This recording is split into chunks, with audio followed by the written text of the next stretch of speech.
على أثر اختراق 30 ذو سوابق قضائية في مجال المخدرات والضرب والجرح ينحدر من عمالة الصخيرات تمارا بروتوكول الموكب الملكي عشية الأربعاء الماضي إبان وصول العاهلين المغربي وضيفه الكبير الأردني عبد الله الثاني على مستوى نهاية شارع محمد الخامس بالرباط، وعلى بعد أقل من 500 متر من باب السفراء المؤدي صوب القصر الملكي العامر بالمجاور السعيد، كما ظهر ذلك في التغطية التلفزية المباشرة، وبعد مجهود ملحوظ تم خلاله الحراس الأمنيون من إيقاف هيجانه. دخلت المديرية العامة للأمن الوطني ومديرية القصور الملكية على خط النازلة لترتيب الآثار القانونية لها، بعد أن وضع المعني بالاختراق تحت تدابير الحراسة النظرية بأمر من وكيل الملك بالرباط.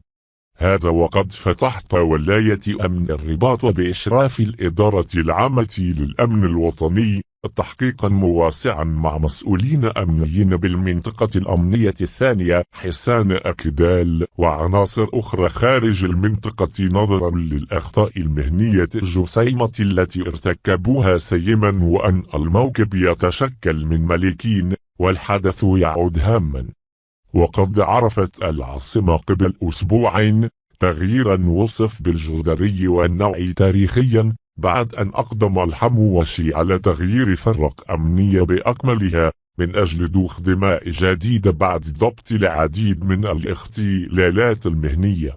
وينتظر أن تصدر ولاية أمن الرباط قرارات تأديبية قاسية في حق المخالفين، بل أن الإدارة العامة نفسها تشير مصادرنا غاضبة على مسؤولين كبراء بالولاية سبق لها أن وضعتهم ضمن لائحة التغيير، غير أن هذا الحدث سيعيدهم للواجهة ويعجل لاتخاذ قرارات صارمة بصددهم.